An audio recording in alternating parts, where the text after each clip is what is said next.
Astaghfirullah. Alhamdulillah wassalatu wassalamu ala Rasulillah wa ala alihi wa sahbihi wa mawalah wa la hawla wa la quwwata illa billahi wa ba'du. Terlanjutkan kajian kita masih membahas kitab Minhajul Muslim, dan kita akan masuk pada bab wali Allah dan karamahnya, serta wali-wali syaitan dan tipu dayanya. Ma'asyiral muslimat yang dimuliakan Allah Subhanahu wa taala, pembahasan ini cukup penting untuk kita bahas di pagi hari ini, karena merebaknya di dunia medsos tentang dunia perdukunan yang dibungkus oleh agama. Sebagian mereka menamakan dirinya sebagai ustadz, kiai, gus, tuan guru, atau apa namanya. Belum lagi dalam prakteknya terkadang membaca-baca sholawat, zikir-zikir tertentu, bahkan mengutip ayat-ayat Al-Quran. Kemudian dari segi penampilannya, sebagian mereka terkadang menggunakan jubah-jubah berjanggut, berserban, dan seolah-olah mengajak manusia kepada ketawadhuan, kepada kebaikan. Tapi di balik itu semua adalah kebohongan. Mereka hanya mencari dunia, menipu orang, terkadang menyakiti orang, dan begitu seterusnya. Kemudian muncul persepsi di masyarakat, tentunya masyarakat yang awam, yang kurang belajar akidah, kurang belajar tauhid, langsung kemudian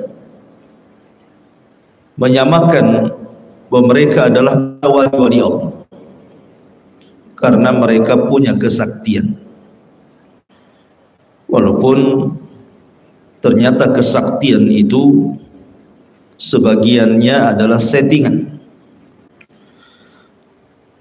Bahkan kalau boleh dikatakan sebagian besar adalah settingan seperti yang dilakukan oleh para ahli-ahli sulap, dan sebagian kecil memang betulan, tetapi karena pertolongan daripada syaitan. Kenapa kemudian timbul persepsi di masyarakat seperti itu? Karena para praktisi seperti ini, mereka mengait-ngaitkan jimat-jimat yang mereka jajakan atau mereka jual kepada pasien dengan menyangkut-nyangkutkan nama karomah.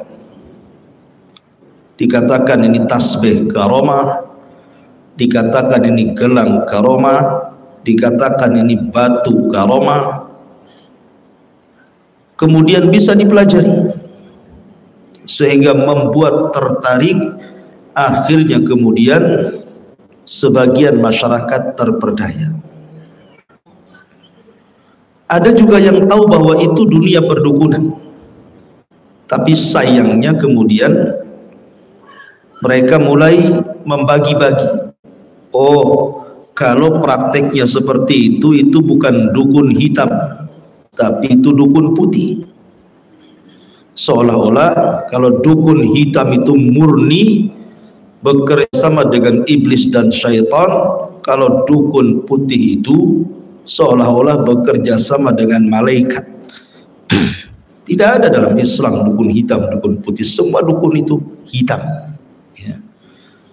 Maksudnya bukan dukun-dukun yang kita kenal, dukun urut, dukun bayi, yang nggak masuk lah itu ya. Maksudnya dukun-dukun santet di sini. Lah dari sinilah maka kita akan membahas, karena mereka sudah menyangkut-nyangkutkan dengan istilah karamah, dan karamah itu identik dengan wali. Karamah itu identik dengan keanehan yang dimiliki para wali. Kalau mukjizat identik keanehan yang dimiliki oleh para nabi. Kalau sihir, keanehan yang identik dimiliki oleh tukang-tukang santet sihir. Di sana kita akan mengenal siapa wali-wali Allah dan siapa wali-wali syaitan itu. Makanya pada pasal ke-15 di sini mu'alif rahimahullah ta'ala ingin menjelaskan siapa wali Allah dan karamahnya, dan siapa wali syaitan dan tipu dayanya. Ma'asyiral muslimat yang dimuliakan Allah subhanahu wa ta'ala, saya tidak akan membaca semua buku ini, saya akan meringkas saja, nanti ibu bisa baca sendiri. Siapa sebenarnya wali-wali Allah dan siapa sebenarnya wali-wali syaitan? Mungkinkah kita bisa jadi wali-wali Allah? Ataukah wali-wali Allah itu orang-orang tertentu saja? Atau orang yang punya warna kulit tertentu saja? Atau orang yang berasal dari keturunan tertentu saja? Atau semua orang bisa jadi wali? Apakah setiap wali harus punya karamah? Ataukah tidak harus? Ma'asyiral muslimat yang dimuliakan Allah azza wa jalla, ini yang kita akan bahas dari sisi siapa wali Allah dan siapa wali syaitan. Firman Allah subhanahu wa ta'ala yang pertama yang disebutkan oleh mu'alif rahimahullah ta'ala di sini, Allah subhanahu wa ta'ala berfirman, ala inna awliya Allahi la khawfun alaihim wa lahum yahzanun alladzina amanu wa kanu yattaqun lahumul busyra fil hayatid dunya wa fil akhirati la tabdila li kalimatillahi dzalika huwal fawzul azim. Ingatlah sesungguhnya wali-wali Allah itu, mereka tidak ada kekhawatiran terhadap mereka sama sekali. Tidak pula mereka bersedih hati, yaitu orang-orang yang beriman dan mereka selalu bertakwa. Bagi mereka berita gembira di dalam kehidupan dunia dan di dalam kehidupan akhirat. Tidak ada perubahan bagi kalimat-kalimat atau janji-janji Allah. Yang demikian itu adalah kemenangan yang besar. Perhatikan dalam ayat ini, di antara ciri-ciri wali Allah adalah la khaufun, mereka tidak punya rasa takut kecuali kepada Allah. Wala hum yahzanun, dan mereka tidak pernah bersedih hati. Jadi wali-wali Allah itu orang berani, Bu. Wali-wali Allah itu para pemberani, karena mereka tidak takut kecuali kepada Allah. Sehingga wali-wali Allah itu tidak perlu senjata, tidak perlu jimat, tidak perlu tangkal-tangkal, tidak perlu kemudian meletakkan sesuatu di badan biar kebal bacok, kebal bakar, kebal pukul, kebal-kebal, nggak ada. Mereka tidak rasa takut kecuali kepada Allah. Kalau masih menyimpan jimat-jimat kekebalan seperti itu bukan wali Allah, artinya masih punya rasa takut namanya. Ya, jadi wali-wali Allah itu tidak punya rasa takut. Dia takutnya hanya kepada Allah subhanahu wa ta'ala. Dia hanya tawakal kepada Allah azza wa jalla. Dia hanya beriman dengan takdir. Kalau memang satu dunia menyakiti dia dan sudah dicatat, ya itu sudah takdirnya.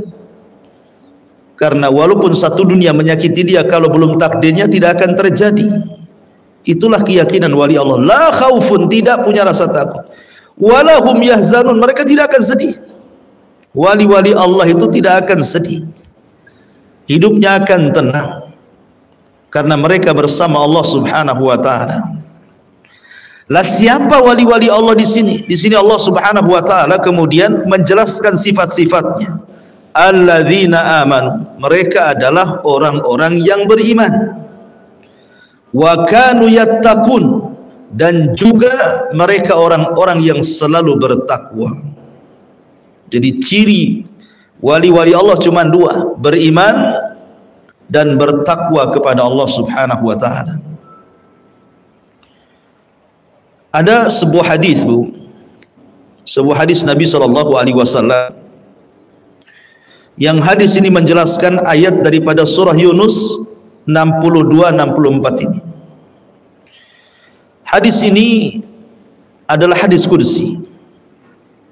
Kata Nabi sallallahu alaihi wasallam, "Man 'adali waliyan faqad adzantuhu bil harbi."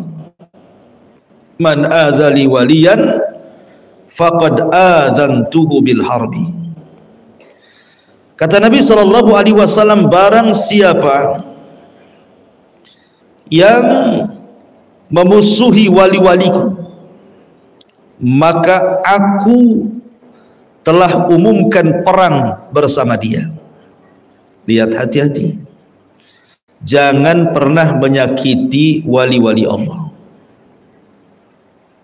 Kalau ada orang soleh, Bu, orang soleh ini orang taat ibadahnya, tidak mesti ustaz atau ustazah.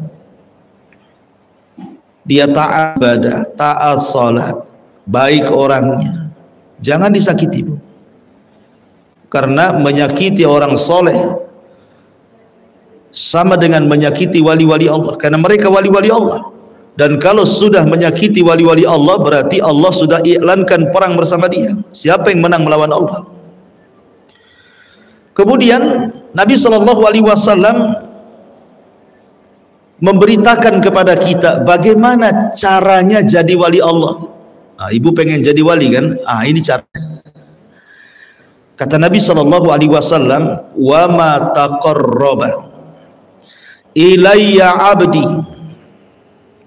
wa ma taqarraba ilayya 'abdi bimithli ada'i maftaradtuhu 'alaihi." Dan tidaklah seorang hamba yang mendekatkan kepadaku dengan sesuatu perkara-perkara yang telah aku wajibkan kepadanya. Dalam riwayat, wa ma taqarraba ilayya 'abdi bi syai'in ahabba ilayya.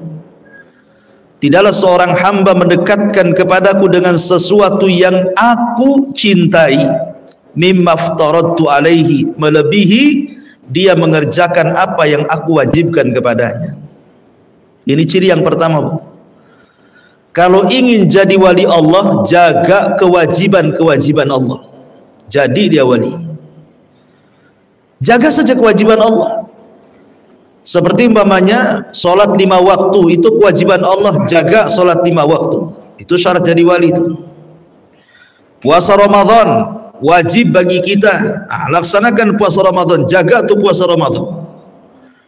Kemudian zakat, kalau sudah waktunya zakat, keluarkan zakatnya, karena itu kewajiban. Kemudian haji, kalau kita sanggup haji dan sudah mapan dari segi ekonomi, kemudian juga fisik sehat, berangkat. Atau kewajiban-kewajiban Allah yang lainnya, seperti seorang istri harus mentaati suami, itu wajib setelah ketaatan kepada Allah. Seorang anak, birrul walidain, itu wajib kepada orang tua. Sebutkan kewajiban apa saja. Kalau ingin jadi wali, syaratnya laksanakan kewajiban. Nanti jadi wali itu. Kemudian cara yang kedua, setelah melaksanakan kewajiban, kata Nabi sallallahu alaihi wasallam, wala yazalu abdi yataqarrabu ilayya bin nawafil hatta uhibba. Dan tidaklah atau senantiasa seorang hamba mendekatkan kepadaku dengan sunnah-sunnahnya. Kalau tadi kewajibannya, sekarang sunnah-sunnahnya, sampai aku mencintainya. Jadi cara jadi wali yang kedua, perbanyak melaksanakan sunnah. Ibu ya. Jadi kalau ibu ingin jadi wali, maka perbanyak melaksanakan sunnah. Setelah menjaga kewajiban, sekarang beralih kepada yang sunnah. Perbanyak solat-solat sunnah, perbanyak puasa-puasa sunnah, perbanyak sedekah-sedekah sunnah, perbanyak amalan sunnah, contoh Rasul. Jadi syarat jadi wali itu dua dalam hadis ini. Jaga kewajiban-kewajiban Allah, lakukan sunnah-sunnahnya, sunnah-sunnah Nabi SAW. Jadi dari sini menunjukkan bahwa jadi wali itu tidak repot, Bu ya. Teorinya itu tidak repot maksudnya, walaupun prakteknya memang agak sulit. Karena menjaga kewajiban Allah kayak sholat saja, kadang kita malas-malas, ya tidak bisa jadi wali lah. Harus dijaga betul gitu ya. Sunnah-sunnahnya juga harus dijaga betul. Karena dua perkara ini yang menjadikan kecintaan Allah Subhanahu wa taala kepada kita. Karena wali-wali Allah itu orang-orang dicintai Allah. Lalu kalau seandainya orang itu sudah melaksanakan kewajiban, sudah berusaha untuk melaksanakan sunnah-sunnah Nabi sallallahu alaihi wasallam, kira-kira apa hasilnya? Apa yang akan Allah berikan kepada kita? Ini kita sudah jadi wali Allah nih, dengan cara melaksanakan kewajiban dan juga memperbanyak sunnah-sunnah Nabi sallallahu alaihi wasallam. Perhatikan hadis berikutnya. Fa idza ahbabtuhu kuntu sam'ahu alladhi yasma'u bihi wa basarahu alladhi yubsiru bihi wa yadahu allati yabtishu biha wa rijlahu allati yamshi biha. Kata Nabi SAW, maka Allah akan mengatakan, jikalau aku sudah sayang dengan hamba-hambaku, kata Allah, maka aku akan menjadi pendengaran yang ia mendengar dengannya, aku akan menjadi penglihatannya yang ia melihat dengannya, aku akan jadi tangannya yang ia bergerak dengan tangannya, aku akan menjadi kakinya yang ia berjalan dengannya. Subhanallah. Wali-wali Allah dijanjikan akan diberikan bimbingan. Jadi Allah yang akan membimbing orang ini. Jadi kalau sudah melaksanakan kewajiban, sudah melaksanakan sunnah-sunnah, maka buahnya Allah akan membimbing orang ini. Allah akan membimbing pendengarannya sehingga dia tidak akan mendengar yang haram. Allah akan membimbing penglihatannya sehingga dia tidak akan melihat kecuali yang halal. Allah akan membimbing tangannya sehingga tak mungkin dilakukan kecuali untuk kebaikan. Begitu juga kakinya ketika melangkah, maka Allah akan jaga dia tidak mungkin melangkah ke tempat maksiat. Jadi wali-wali Allah itu betul-betul dijaga, dibimbing oleh Allah Azza wa Jalla. Dan sebagai balasannya, kata Nabi selanjutnya, wa in sa'alani la'u'tiyanna wa la in ista'adzani la'u'idhanna. Kalau wali-wali itu meminta kepadaku, ku kasih dia semua permintaannya. Kalau dia minta perlindungan kepadaku, ku kasih perlindungan, tidak ada yang bisa menyakiti dia. Ini yang disebut wali Allah. Jadi di sini ada 3 poin dalam hadis ini. Pertama, syarat jadi wali: 1, melaksanakan kewajiban; 2, senantiasa menjaga sunnah.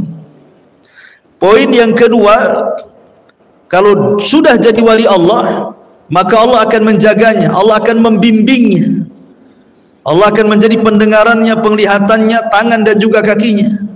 Kemudian poin yang ketiga, maka setiap permintaan wali ini kepada Allah pasti diijabah. Setiap meminta perlindungan dan penjagaan pasti Allah lindungi dan Allah jaga. Inilah wali-wali Allah namanya. Makanya Allah mengatakan, ala inna awliya Allah la khaufun alaihim wa lahum yahzanun. Wali-wali Allah adalah wali-wali yang tidak punya rasa takut dan mereka tidak bersedih. Siapa?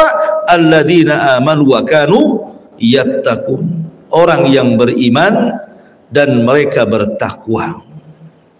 Jelas Bu ya? Jadi itulah wali Allah. Sederhana jadi wali Allah. Dari sini menunjukkan jadi wali Allah itu tidak dari ras tertentu. Ya, bukan keturunan tertentu, bukan kulit tertentu. Siapapun bisa jadi wali Allah. Bahkan di zaman Nabi SAW, Bilal bin Rabah kulitnya hitam, tidak punya kehormatan. Nasabnya juga bukan nasab orang hebat. Bilal itu seorang budak, tapi dia wali Allah. Ya. Salman Al-Farisi bukan orang Arab, dia orang Rom, orang Romawi, jadi wali Allah. Suhaib Ar-Rumi. Salman Al-Farisi orang Persia, Suhaib Ar-Rumi orang Romawi, jadi wali Allah. Dan mereka bukan keluarga Nabi. Ya. Jadi wali-wali Allah tidak mesti harus keturunan Nabi. Siapapun jadi dan bisa menjadi wali Allah. Ma'asyiral muslimat yang dimuliakan Allah Subhanahu wa taala. Kemudian Allah Subhanahu wa taala kemudian berfirman, Allahu waliyul ladzina amanu yukhrijuhum minadh-dhulumati ilan nur. Dan Allah adalah pelindung orang-orang yang beriman. Dia mengeluarkan mereka dari kegelapan kekafiran dan dipindah ke dalam cahaya keimanan. Jadi wali-wali Allah, mereka adalah orang-orang yang dilindungi Allah. Allah akan keluarkan wali-wali Allah ini dari kegelapan menuju cahaya. Jadi mereka betul-betul orang yang terbimbing di atas ibadah. Nah, sekarang kita lihat fakta dan bukti di lapangan. Orang-orang yang disangka wali-wali Allah itu. Lihat orang-orang yang sekarang ya, yang lihat lagi pamer kesaktian, kemudian sapi pendem bu ya, ada tuh ya kan atraksi pendam bumi itu apa tuh, kubur di bumi 5 jam katanya nggak mati ya. Kemudian semedi, kemudian kadang-kadang sholatnya aneh ya. Kemudian semedi di gunung-gunung, kemudian zikir apa gitu ya. Kemudian dikatakan ini syarat jadi wali. Tidak ada syarat jadi wali seperti ini. Lihat hadis Nabi SAW yang saya baca di sini. Syarat jadi wali itu mudah, yang penting jaga kewajiban, kemudian rajin melaksanakan sunnah, jauhi yang haram, tinggalkan yang makruh, ya kan?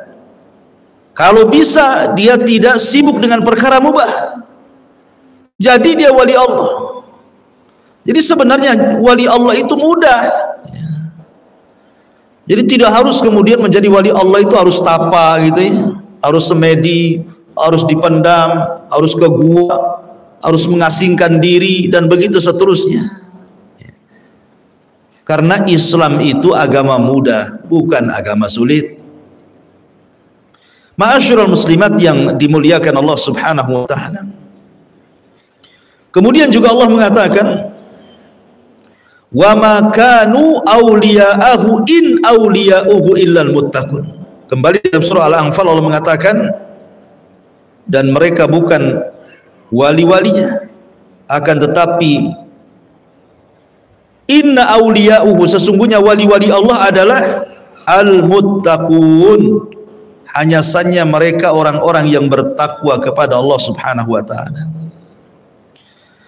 Maka wali-wali Allah itu kata para ulama dikenal ilmunya,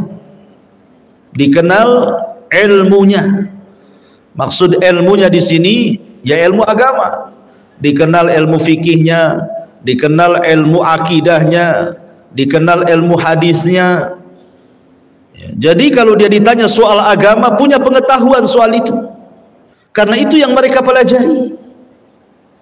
Ini wali-wali Allah kadang-kadang buat padepokan gitu ya. Yang diajarkan bukan fikih, bukan akidah, bukan hadis. Coba yang diajarkan apa bu? Yang diajarkan itu kebal bacok, kebal bakar, kebal nginjak di atas beling, makan api dan begitu seterusnya. Kemudian juga ma'rifat, pengetahuan dia terhadap Allah itu luar biasa. Pengenalan dia kepada Allah, pengenalan dia kepada Rasul, pengenalan dia kepada agama gitu ya. dan orangnya soleh. Soleh itu artinya orangnya soleh, taat kepada Allah Azza wa Jalla, datang ke masjid gitu ya, suka puasa yang sunnah, yang jelas-jelas sunnah, bukan puasa mutih ya. Kemudian juga rajin zikir, suka silaturahim, birrul walidain, jelas gitu ya solahnya itu. Kemudian juga bertakwa, takut, tidak maksiat ya, tidak syirik, tidak bid'ah, tidak melaksanakan dosa-dosa besar, dan begitu seterusnya. Dan mereka adalah para ulama yang betul-betul mengamalkan dengan ilmunya. Mereka para fuqaha, memang ahli-ahli fikih. Mereka para muhaddithin, memang ahli-ahli hadis gitu ya. Dan mereka adalah para pengikut Nabi SAW. Itulah wali-wali Allah. Ini kadang-kadang orang-orang yang sok-sok tampil, punya kesaktian, baca ayatnya salah, artinya pula salah. Kita ada bu ya, baca qul a'udzu birabbin nas, artinya pula surah Az-Zariyat. Nah ini gimana coba? Sementara dia jual tasbih karomat, dia jual gelang karomah. Karomah itu identik dengan keanehan para wali. Ini aneh benda-bendanya. Ada keris apa itu? Keris geni itu apa? Rupanya beli online. Masyarul muslimat yang dimuliakan Allah Azza wa Jalla, kembali bahwa di sini mu'alif rahimahullahu taala kemudian memberikan beberapa contoh karomah. Beberapa contoh karomah. Di antaranya adalah surah Ali Imran ayat 37. Kullama dakhala 'alaiha Zakaria al-mihraba wajada 'indaha rizqah. Qala ya Maryam anna laki hadha? Qalat huwa min 'indillah. Setiap Zakaria masuk untuk menemui Maryam dalam mihrabnya, ia mendapati makanan di sisinya. Zakaria berkata, "Hai Maryam, dari mana kamu memperoleh makanan ini?" Maryam pun menjawab, makanan ini datang dari sisi Allah Subhanahu wa taala. Ini karomah namanya. Maryam itu tidak pernah keluar dari mihrab. Maryam itu ibadah saja, ruku, sujud, berzikir kepada Allah, tidak pernah keluar dari mihrab kecuali karena hal-hal yang darurat seperti buang hajat dan yang semacamnya. Dan Maryam itu wali-wali Allah dari kalangan perempuan, karena dia bukan nabi. Allah berikan karamah. Bentuk karamahnya apa? Setiap dia ingin makan sudah ada makanannya. Yang lebih mengherankan, makanan di musim panas ada pula di musim dingin, makanan di musim dingin ada pula di musim panas. Zakaria ini nabi, heran gitu ya.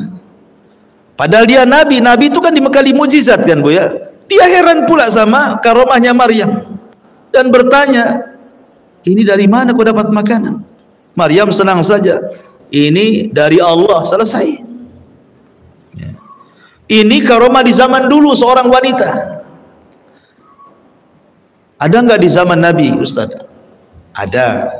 Saya ingin kisahkan bu, dulu di zaman Nabi ada seorang sahabiyah, seorang wanita namanya Rubayyi bintu Nadhar. Rubayyi bintu Nadhar.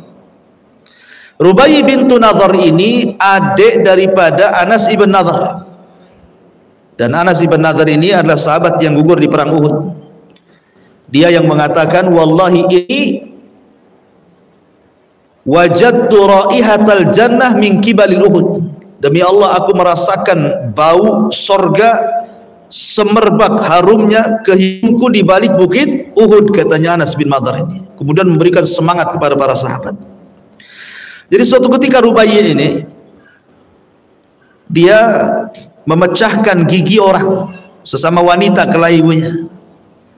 Tiba-tiba kemudian dia memukul bibirnya wanita orang lain, tiba-tiba retaklah giginya. Marah keluarganya. Akhirnya kemudian dari pihak Rubaiyah ini meminta maaf, tapi tidak dimaafkan. Kemudian bayar diat berapalah rompang gigi, berapa ekor unta kami siap bayar, tapi juga tidak dimaafkan. Akhirnya kemudian keluarga korban ini mendatangi Rasul dan minta qisas, minta dipecahkan lagi giginya.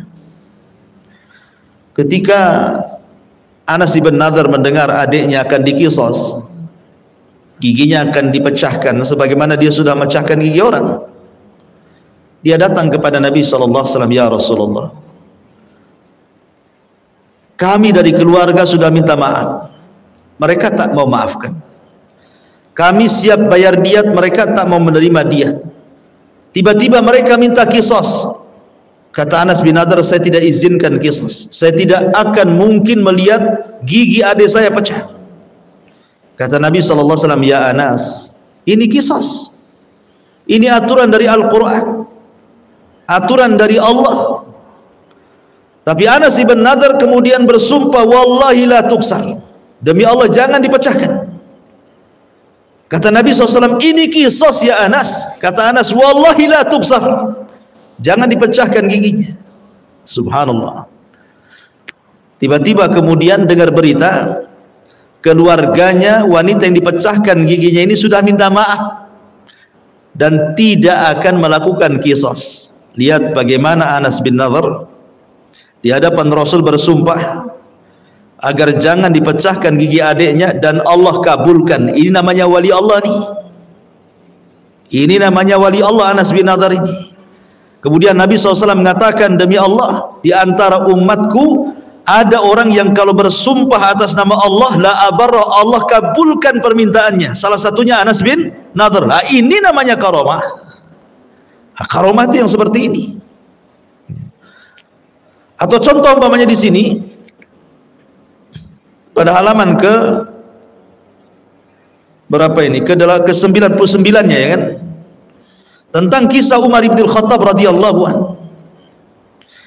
Jadi Umar bin Khattab itu adalah sahabat yang dikenal banyak karomahnya, Bu. Umar itu adalah sahabat yang banyak dikenal dengan karomahnya. Salah satu karomahnya adalah dia punya pemikiran dan pendapat selalu dikuatkan wahyu. Jadi kalau dia berpendapat itu turun wahyu. Terkadang pendapatnya menyelisih Nabi, turun wahyu menguatkan pendapatnya. Itu wali namanya.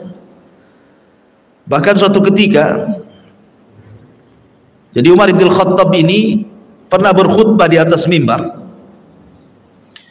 Jadi beliau tiba-tiba berkata dalam mimbar itu kepada pemimpin perang, karena ketika itu Umar mengutus pasukan untuk melumpuhkan Persia, dan waktu itu kaum muslimin sedang berkumpul di Persia. Lah tiba-tiba Umar bin Khattab radhiyallahu an berada di Madinah tuh, di atas mimbar Rasul mengatakan, hei batalion muslim, ke bukit, ke bukit. Maksudnya supaya jangan diserang. Akhirnya tiba-tiba suara Umar ini kedengaran kepada panglima perang yang ada di Persia. Tuh bayangkan, Umar ngomong di Madinah di atas mimbar, suaranya kedengaran ke telinga pemimpin yang sedang memimpin perang yang ada di Persia. Kan jauh tuh, Bu ya. Langsung pemimpinnya itu membawa pasukan diarahkan ke bukit, dan Allah Subhanahu wa taala menangkan perangnya. Lihat, Umar bisa ngomong di Madinah kedengaran sampai ke Persia. Ah, ini karomah, Bu. Kalau sekarang ibu nelpon dari sini ke Persia kedengaran sama orang Persia, karomah bukan, Bu? Bukan karomah, itu alat elektronik namanya. Nanti kalau setiap orang nelpon, kalau sekarang kan enak, Bu, yang ngomong di sini kedengaran ke Amerika pakai handphone. Kalau dulu kan nggak pakai handphone, Umar bin Khattab ngomong begitu. Berarti kan keanehan. Kalau sekarang kan nggak aneh orang komunikasi dengan telepon kan, dengan HP gitu ya. Jadi itulah salah satu bentuk karomah. Atau umpamanya contohnya di zaman Rasul ada namanya Tufail ibn Amr ad-Dawsi. Tufail ibn Amr ad-Dawsi. Dia datang kepada Nabi SAW, Rasul, aku sudah mendakwai orang-orang Daus, tapi mereka tidak mau beriman. Tolonglah berikan tanda kepadaku, tampakkan kuasa Allah kepadaku. Kata Nabi, ya sudah, berangkat aja kau ke Daus, nanti di tengah jalan akan sampai tanda-tanda Allah kuasanya kepadamu. Berangkatlah Tufail ibn Amr ad-Dausi ini. Di tengah jalan, Bu, namanya dari Madinah ke Yaman itu kan jauh ya, suku Daus itu. Tiba-tiba di tengah kegelapan malam, dahinya bercahaya, Bu. Jadi membuat terang di sekitarnya. Tiba-tiba ada cahaya di dahinya. Itu bukan trik, Bu, ya. Itu karomah. Ya. Zaman dulu pakai trik mau beli di mana? Belum ada jual online zaman dulu tuh barang-barangnya. Jadi tiba-tiba bercahaya di sekitarnya. Akhirnya dia takut memfitnah kaumnya. Dia berdoa kepada Allah, ya Allah, jangan kau letakkanlah ini cahaya ini di dahi, akan terfitnah kaumku. Allah pindahkan ke tangannya. Dia pun takut kalau seandainya kaumnya terfitnah dengan cahaya yang di tangannya. Allah pindahkan ke mulutnya, Bu. Kalau dia ngomong tuh berkilau-kilau tuh mulutnya. Itu karomah tuh. Itu bukan trik. Kalau sekarang trik, ya kan, keris dipencet ada listriknya, rupanya ada banyak. Sempatlah pas ini ya, Bu, ya, pas buat ngobati orang habis pula baterainya itu. Mana tuh nggak keluar-keluar itu. Jadi ma'asyiral muslimat yang dimuliakan Allah Azza wa Jalla, intinya bahwa inilah yang disebut dengan karomah. Karena begini, Bu, ya, sudah saya sering katakan, yang namanya keanehan di dunia ini, yang namanya keanehan di dunia, pertama ada yang sifatnya mukjizat. Yang kedua ada yang disebut dengan irhasat. Yang ketiga ada yang disebut dengan karomah. Yang keempat ada yang disebut dengan ma'unah. Yang kelima ada yang disebut dengan ihanah. Yang keenam ada yang disebut dengan al-istidraj. Dan yang ketujuh, yang terakhir, ada yang disebut dengan sihir. 7 perkara keanehan. Adapun mukjizat ma'ruf, ya, nggak usah diterangkan. Mukjizat itu keanehan yang Allah berikan kepada para nabi. Seperti Nabi Musa membelah lautan, tongkatnya jadi ular, tongkatnya dipecahkan, dipukulkan di batu keluar 12 mata air. Kemudian Nabi Isa mampu menghidupkan orang mati dengan izin Allah. Kemudian Nabi Ibrahim dimasukkan ke api tidak terbakar. Kemudian Nabi SAW paling banyak mukjizatnya bisa kemudian membelah bulan dengan izin Allah. Kemudian juga Nabi Saleh bisa mengeluarkan unta dari batu dan begitu seterusnya. Ini mukjizat namanya. Ini tidak bisa dilakukan siapapun. Tukang sihir pun tidak bisa melakukannya. Mukjizat itu khusus para nabi. Tukang sihir tidak bisa membelah lautan seperti Musa. Tukang sihir tidak bisa mengeluarkan unta dari batu. Apalagi suruh belah bulan, nggak akan bisa tukang sihir itu. Karena ini mukjizat kuasa Allah. Kemudian yang kedua irhasat namanya. Keanehan-keanehan sebelum Nabi diangkat jadi Nabi. Saat kelahiran itu kan ada cahaya yang menyinari Persia dan Romawi. Kemudian ibunya melahirkan dengan sangat mudah. Kemudian terjadi perang gajah dan begitu seterusnya. Ini irhasat, keanehan-keanehan sebelum diangkat jadi Nabi dan Rasul. Kemudian karomah. Nah, inilah karomah Allah berikan kepada para wali. Allah berikan kepada para wali. Contohnya tadi, ya, seperti kisah Umar bin Khattab radhiyallahu an, atau kisah Anas bin Nadhr tadi, atau kisah Tufail ibn Amr ad-Dausi, atau kisah Bara ibn Malik. Itu juga terjadi ketika perang Tustar, kan terdapat keanehan sehingga akhirnya Allah menangkan dalam peperangan Tustar itu karena berkat doanya Bara ibn Malik. Karena ciri-ciri wali Allah itu mustajab doa. Kalau berdoa itu mudah dikabulkan. Nah, ciri-ciri wali Allah itu. Kemudian ada namanya ma'unah. Ma'unah ini diberikan oleh Allah kepada orang saleh. Umpamanya waktu-waktu kepepet Allah tolong, seperti umpamanya tiba-tiba dia di hutan ada harimau ngejar dia, kemudian ada pohon pete, naik dia di situ, selamatlah dia dari cengkraman harimau. Itu maunah, pertolongan namanya. Kemudian ada ihanah. Ihanah ini justru keanehan untuk menghina. Allah sengaja berikan keanehan tetapi untuk menghina. Seperti yang terjadi kepada siapa? Nabi palsu namanya Musailamah Al-Kadzab. Ada orang buta sebelah, Bu, datang ke Musailamah Al-Kadzab, ingin disembuhkan butanya. Tiba-tiba diludahi oleh Musailamah Al-Kadzab jadi buta dua-duanya, Bu. Nah, itu ihanah tuh namanya ya.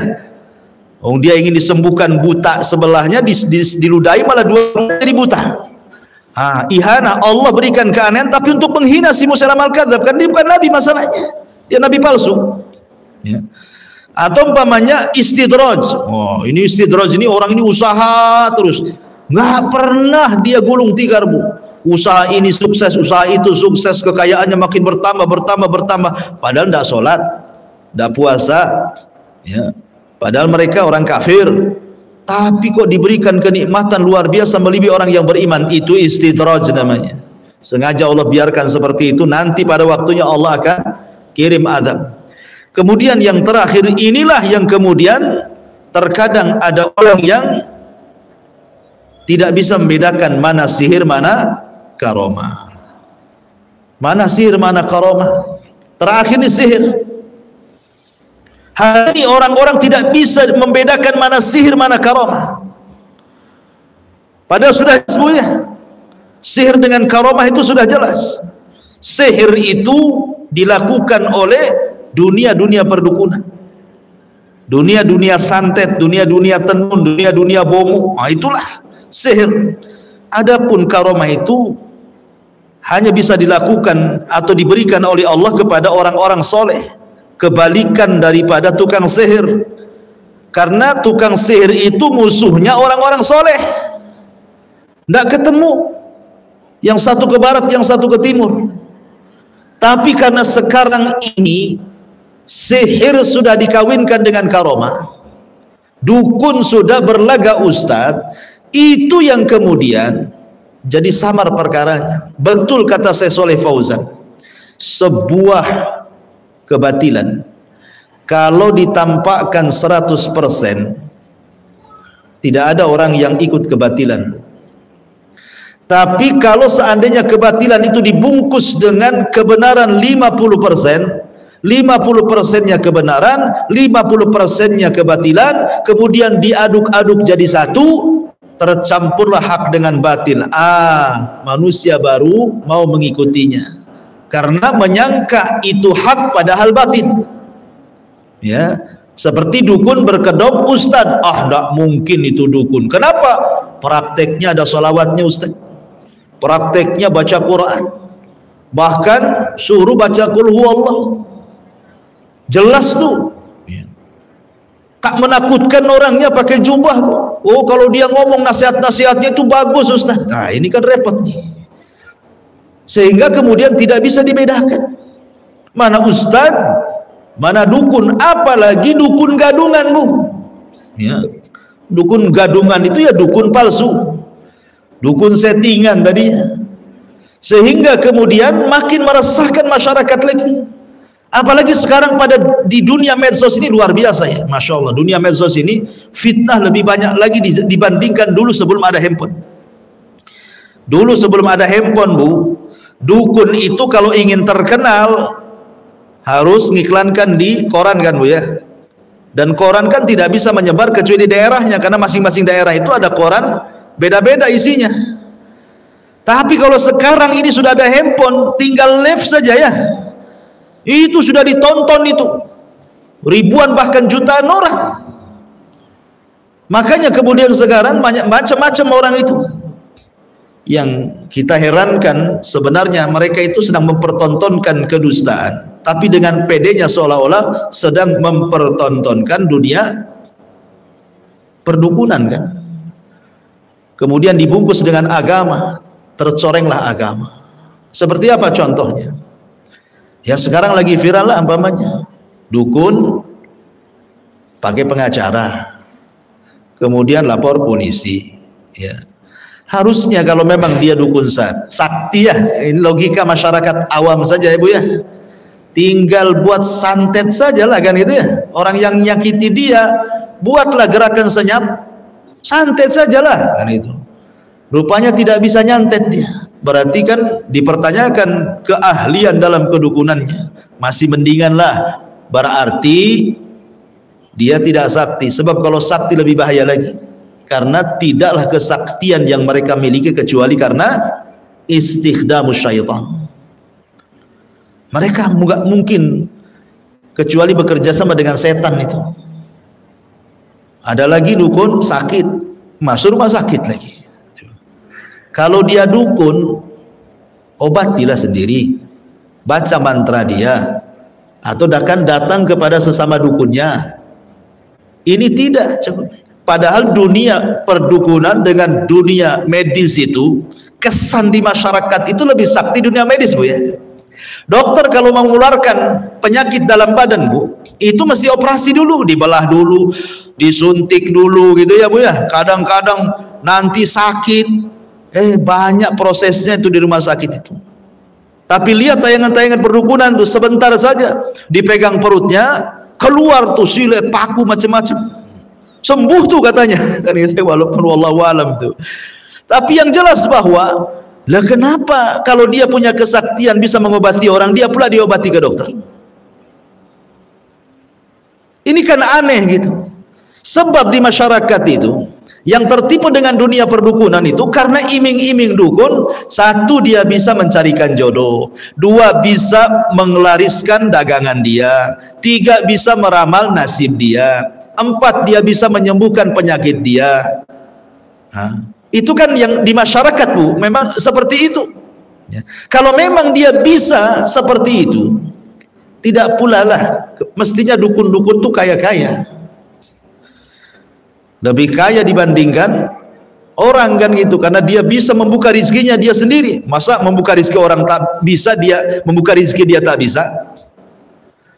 Logikanya sebenarnya cukuplah dia untuk dirinya sendiri untuk meraih kekayaan sebanyak-banyaknya. Tapi kenapa kemudian mereka menjual jimat, menjual ini, menjual itu? Bahkan yang lebih miris lagi adalah ada seorang dukun bunuh diri gara-gara sepi job dan pasien. Kemudian marah gara-gara sepi job dan pasien, akhirnya lapor polisi. Lah kamu dukun yang katanya bisa membuka rezeki orang. Kalau kamu dukun, nggak perlu kemudian merasa tersinggung dengan itu. Buatlah jimat undur diri sendiri. Bagaimana caranya pasien datang, kan begitu Bu ya logikanya Bu ya. Makanya saya katakan ini dunia ini terbalik-balik. Dari sini betullah kata Nabi SAW ketika Ummul Mukminin Aisyah radhiyallahu anha menceritakan tentang dunia perdukunan. Apa kata Aisyah radhiyallahu anha, ya Rasulullah, ketika menceritakan tentang beberapa orang yang datang kepada Rasul, dukun-dukun itu kalau bercerita meramal sesuatu terkadang ada benarnya. Tapi Nabi SAW mengatakan, ulaika laisu bisyai, kata Rasulullah. Mereka itu tidak punya apa-apa, kata Nabi.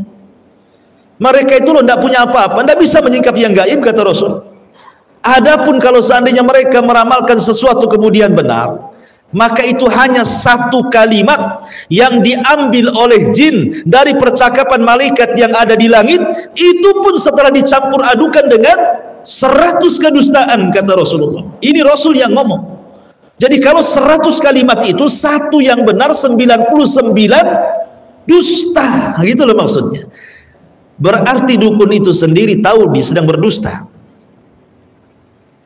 Kalau umpamanya dia tidak terima gara-gara sepi job itu kan ya, berarti dia sendiri sebenarnya tahu dia sedang berdusta.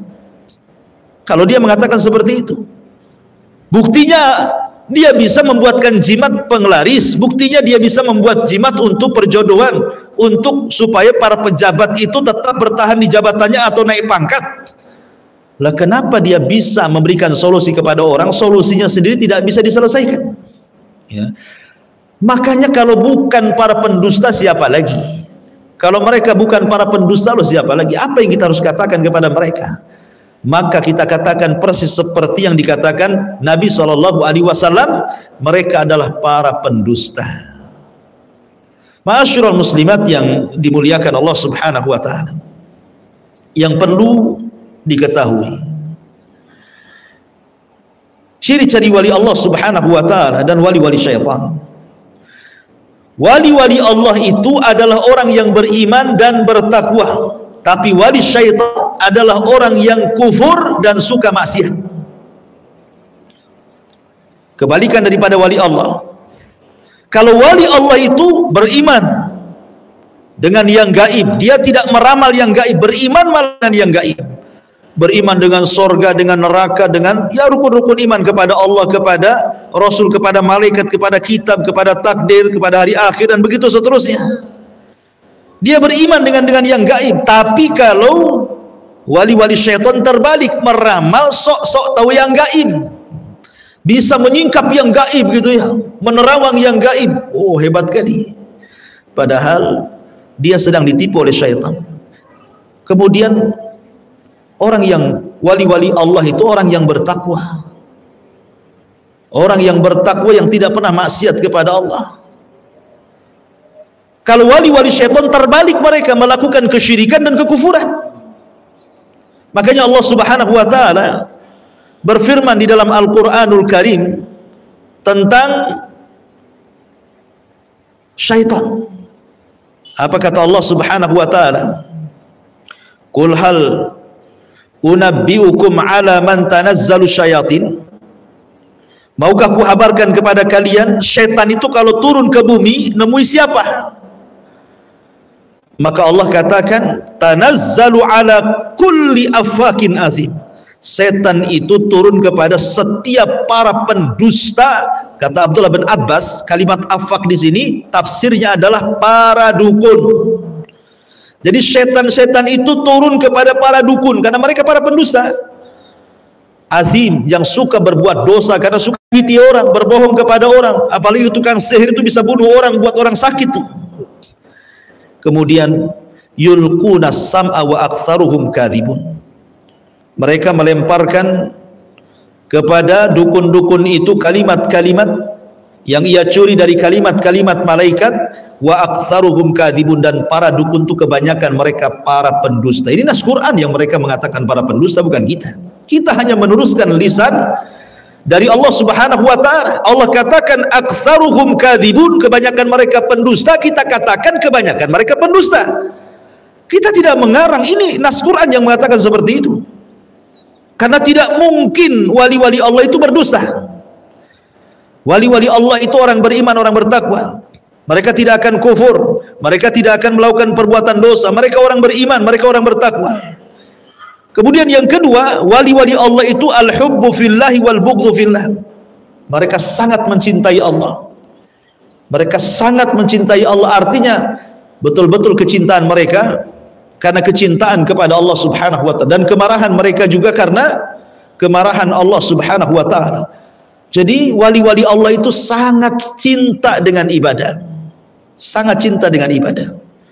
Mereka tidak riya, mereka tidak sum'ah, mereka tidak takabur, mereka suka ke masjid, mereka suka silaturahim, mereka suka birrul walidain, suka baca Quran, suka zikir, macam-macam ibadah mereka lakukan. Tidak disibukkan dengan perkara-perkara tertentu. Yang kita lihat sekarang kan para dukun itu nggak ada tuh. Saya ragukan, jangan-jangan nggak pernah ke masjid sholat jamaah tuh kan? Sholatnya di padepokannya saja, nggak pernah ke masjid. Coba disuruh baca kitab, sekali-kali lah. Dukun-dukun yang berbaju ustadz itu coba sodorkan kitab kuning itu, ya, kitab gundul itu. Bisa nggak dia baca? Jangan-jangan tak bisa baca kitab dia. Jangan baca kitab lah, ketinggian bu ya. Baca Quran, jangan-jangan tajwidnya nggak ada masalah. Ya. Suruh artikan, jangan pakai terjemahan gitu. Nanti salah pula. Qul a'udzu birabbin nas jadi wa ma khalaqtul jinna wal insa illa liya'budun pula. Tertukar-tukar ayat dengan artinya. Jadi bagaimana kemudian dikatakan wali Allah? Inilah cari wali Allah itu betul-betul mereka yang mencintai Allah dan taat kepada Allah Azza wa Jalla. Kemudian juga muwalatut ta'ah. Betul-betul wali-wali Allah itu muwalatut ta'ah, betul-betul hidupnya dikorbankan hanya untuk ketaatan kepada Allah Subhanahu wa ta'ala. Tidak mesti terkenal jadi wali-wali Allah itu, tidak mesti terkenal ya. Terkadang mereka itu tidak dikenal sama sekali, dia hanya dikenal di langit, tidak dikenal di bumi. Jadi wali-wali Allah tidak mesti harus ishtihar gitu ya, terkenal di mana-mana, tidak. Senyap-senyap pun bisa jadi wali Allah, asal tadi yang sudah saya jelaskan, dia senantiasa mengerjakan yang wajib, kemudian berusaha untuk mendawamkan yang sunnah, dia melakukan keharaman dan menjauhi kemakruhan, dan berusaha untuk menjauhi perkara-perkara yang mubah dan dia gunakan waktunya hanya untuk beribadah kepada Allah Subhanahu wa ta'ala. Ma'asyiral muslimat yang dimuliakan Allah Azza wa Jalla. Taib. Kemudian ada pembahasan sedikit, nanti ibu baca sendiri sajalah, karena beberapa dalil ada kemiripan satu dengan yang lainnya secara ringkas seperti itu. Bahkan di dalam kitab ini bagus sekali, dalam kitab Minhajul Muslim ini disebutkan beberapa kisah beberapa kisah tentang keajaiban-keajaiban, karomah-karomah gitu ya, yang betul-betul karomah dari salafun al-ummah, dari para ulama salaf terdahulu ya. Dari mulai sahabat sampai para tabi'in gitu ya, bahkan ulama umat-umat terdahulu seperti Maryam juga disebutkan di sini ya.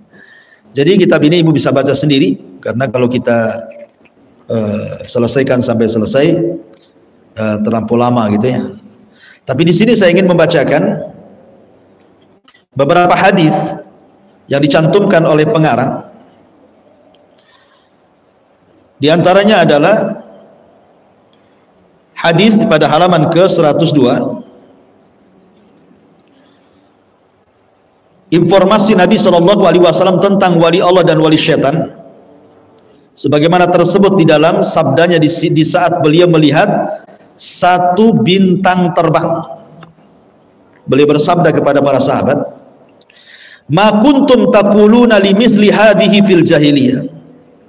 Qalu, "Kunna naqulu yamutu 'azimun aw yuladu 'azimun." Faqala, "Innahu la yurma bihi li mauti ahadin wala li hayati. Walakinna Rabbana tabaraka wa ta'ala idza qada amran sabbaha hamalatul arshi thumma sabbaha ahlus samai alladhina yalunahum thumma alladhina yalunahum hatta yablugha tasbihu ahla hadhihi sama thumma yas'alu ahlus sama hamalatal arshi madza qala rabbuna fayukhbiruhum thumma yastakhbiru ahlu kulli sama hatta yablughul khabaru ahlas sama'i dunya wa takhtifu syaitanus sam'a fayurmauna fayakdhifunahu ila awliyaihim fama ja'u bihi ala wajhihi fahuwa haqqun walakinnahum yazidun." Hadis ini Bu adalah ingin menjelaskan kepada kita siapa wali-wali setan. Hadis ini ingin menjelaskan kepada kita tentang siapa wali-wali setan. Perhatikan terjemahannya di sini. Ketika ada bintang gitu ya, meteor yang terbang, maka Nabi Shallallahu Alaihi Wasallam mengatakan, apa yang biasa kalian katakan terhadap hal semacam itu di dalam tradisi jahiliyah. Maksudnya kalau ada meteor yang jatuh itu, menurut pandangan kalian gimana itu di zaman jahiliyah? Maka para sahabat menjawab, kami dulu meyakini itu pertanda ada seorang pembesar yang mati, atau pertanda akan dilahirkannya seorang bayi yang akan menjadi pembesar. Itu namanya tahayul Bu ya. Lalu Nabi SAW mengatakan, sungguhnya bintang itu tidak dilemparkan karena kematian seseorang atau kehidupan seseorang. Akan tetapi yang terjadi adalah Tuhan kita Allah apabila telah memutuskan suatu perkara, maka para pemikul arsy bertasbih, kemudian para penghuni langit di bawahnya pun turut bertasbih, dan demikian pula penghuni langit di bawahnya lagi, hingga tasbih mensucikan Allah itu sampai kepada penghuni langit yang paling rendah.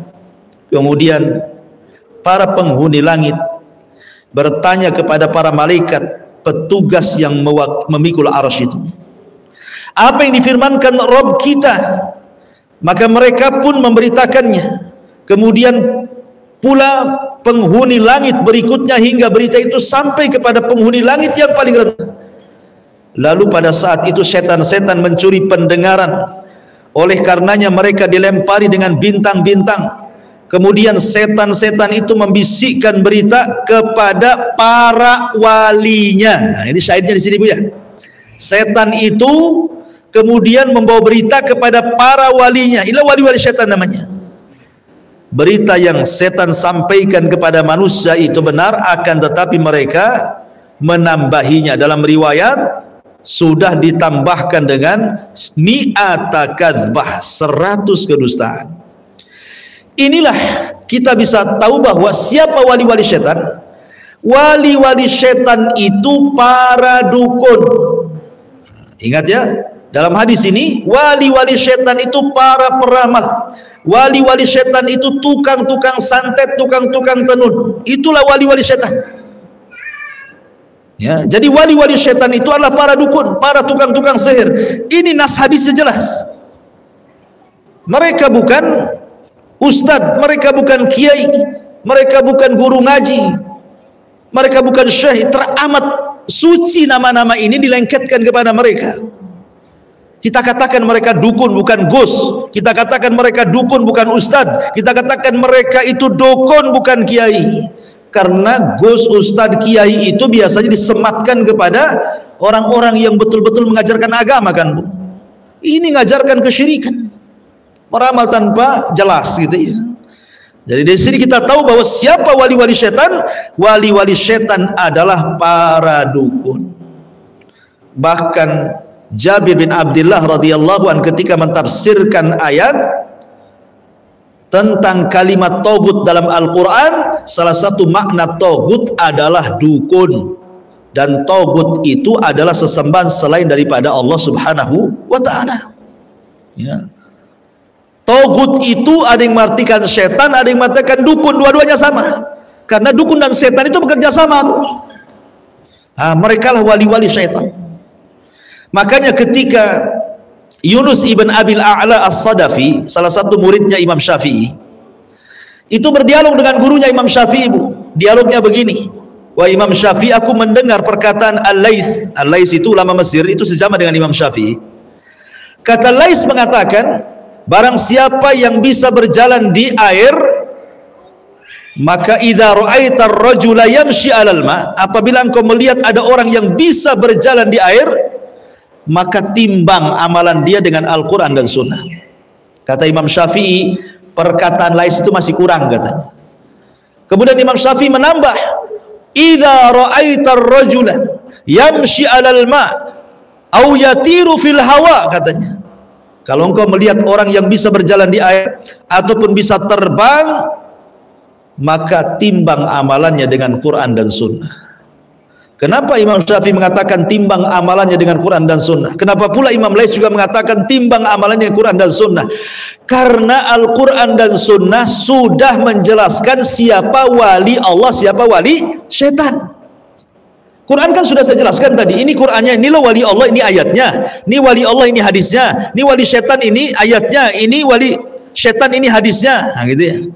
Kenapa ditimbang dengan Quran dan Sunnah? Karena definisi mana wali Allah, mana wali setan sudah dijelaskan dalam Quran dan Sunnah. Makanya kemudian kedua ulama ini mengatakan timbang tuh amalannya. Kalau sesuai dengan Quran dan Sunnah dia wali Allah, kalau tidak sesuai dengan Quran dan Sunnah dia wali setan. Nah, gampang nilainya tuh. Nah, kita lihat orang yang bisa berjalan di air, bisa terbang, kebal bacok, kebal bakar, berjalan di bling dan lain sebagainya. Kita tidak bicara orang settingan. Kalau orang settingan ada pendusta tuh. Anggaplah dukun-dukun beneran gitu, yang sakti-sakti mandraguna itu. Lihat kehidupannya, timbang dengan Quran dan Sunnah. Bagaimana sholatnya, bagaimana puasanya, bagaimana zakatnya, bagaimana hajinya, bagaimana baca Qurannya, bagaimana dia dengan orang tuanya, bagaimana silaturahimnya, bagaimana zikirnya, perlu timbang terus ibadah dia. Kalau memang dia orang soleh, masya Allah orang soleh, dia alim betul-betul, dia ulama, diberikan keanehan, wah itu wali-wali Allah tuh. Tapi kalau kehidupannya jauh daripada Quran dan Sunnah, kadang-kadang nggak pakai baju ke sana kemari, kadang-kadang kemudian telat sholat. Ya kalau telat sekali-kali ya wajarlah manusia. Ini tidak pernah sholat, kadang-kadang ngakunya sholat di Mekah. Jauh kali sholatnya ke Mekah, masjidnya dekat, sholat ke Mekah pula. Dan macam-macam. Berarti itu wali setan itu namanya. Ya. Inilah definisi antara wali Allah dan wali setan serta karomah dan kesesatan. Taib, lebihnya baca sendiri. Sampai di sini kita buka tanya jawab, silakan.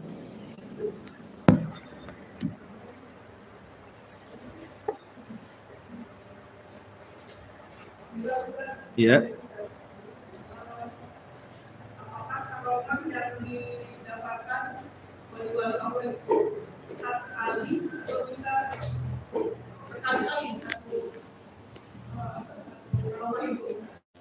Iya.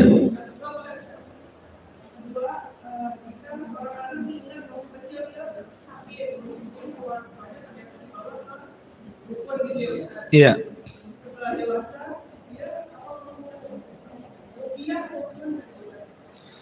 Ya, alhamdulillah.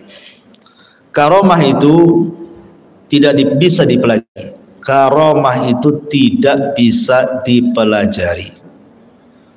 Tidak ada zikir-zikir khusus untuk mendatangkan karomah. Tidak ada puasa-puasa khusus, solat-solat khusus, amalan-amalan khusus untuk mendatangkan karomah, tidak. Karomah itu sama dengan mukjizat. Sebagaimana mukjizat juga tidak bisa dipelajari oleh para nabi, dan Allah berikan mukjizat itu. Ya, tiba-tiba saja Allah berikan, seperti Musa ketika dihadang di belakangnya tentara Firaun, Allah mengatakan pukul saja itu lautan, dipukul. Ya. Maka terbelah lautan itu. Dan mukjizat itu untuk menguatkan dia seorang nabi. Karena bukan itu tujuannya. Tujuan para nabi itu mendakwakan tauhid, bukan menampakkan kesaktian. Kesaktian itu hanya untuk memperkuat dia seorang nabi saja. Karomah juga sama. Ya. Dan bukan berarti orang soleh yang tidak punya karomah tidak jadi wali. Kebanyakan wali itu tidak punya karomah. Kalaupun ada karomah, yaitu keanehan. Keanehan hanya untuk supaya betul-betul mungkin bisa menjadikan bukti bahwa karomah itu ada. Pamannya memang dia orang soleh, orang baik, orang taat, betul-betul taat, seorang ulama, ahli fikih, ahli hadis gitu ya. Betul-betul ahli, dia pakar di situ dalam ilmu agama. Kalau diberikan karomah ya hanya untuk memperkuat saja. Memang dia wali Allah, ada wali-wali Allah itu. Adapun kemudian karomah itu bisa terulang, tidak mungkin terulang. Contoh, Bu, tadi suara Umar ibn Khattab, suara Umar ibn Khattab yang ngomong di atas mimbar di kota Madinah sampai ke Persia, apa bisa diulang? Nggak bisa diulang. Apalagi sekarang sudah ada handphone, ngapain pula pakai itu? Ya, nggak akan bisa diulang-ulang karomah itu, karena tidak bisa, tidak ada zikir khusus untuk mendatangkannya. Adapun yang mengklaim-klaim tasbih tertentu dibacakan jadi tasbih karomah, ini dukun. Ya. Karena bukan itu yang ditampilkan dalam agama. Kita ini mengajak manusia, menyelamatkan mereka dari kesyirikan, menyelamatkan mereka dari penyimpangan dari sunnah, menyelamatkan mereka dari maksiat, menjadi orang baik. Ya, sehingga terangkan ayat-ayat Allah, bukan dengan memperlihatkan kesaktian-kesaktian gitu ya. Karena para sahabat Nabi Shallallahu Alaihi Wasallam sendiri tidak punya kesaktian seperti yang sekarang ini dipertontonkan kepada kita. Ada orang, Bu, yang ditusuk sama besi itu kan, itu lehernya nancep dari depan ke belakang, nggak mati orangnya. Oh, coba kalau itu sahabat punya kan, ditusuk pedang nggak mati-mati, kalah tuh, nggak ada peperangan kalah.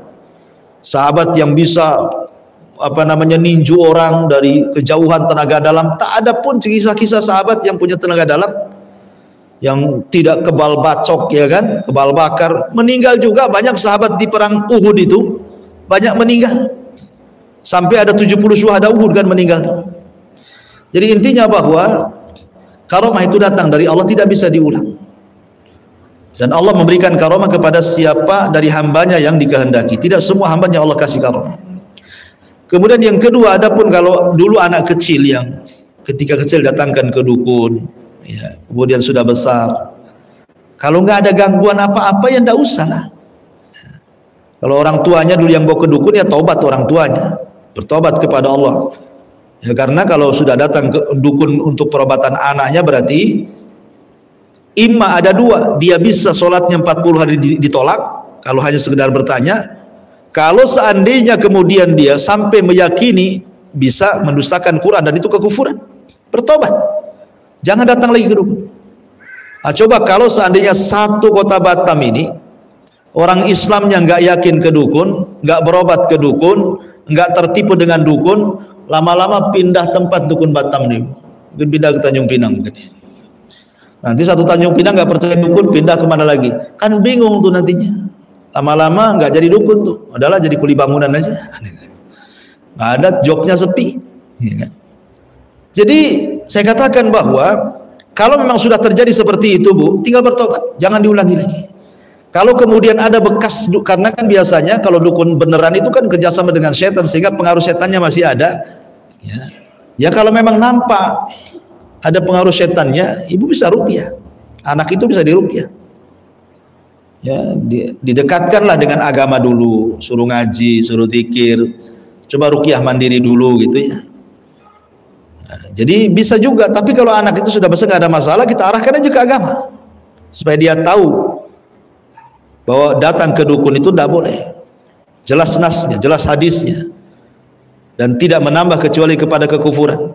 Karena datang ke dukun itu sama saja dengan menggadaikan agama, karena pasti ketika masuk ke dunia perdukunan itu macam-macam syaratnya, intinya adalah menyelisihi syariat Allah Subhanahu wa taala. Wallahu a'lam.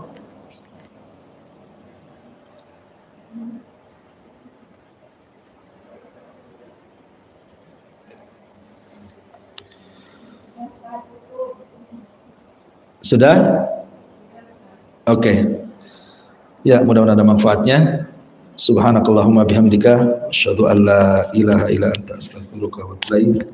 Allahumma assalamu alaikum warahmatullahi wabarakatuh.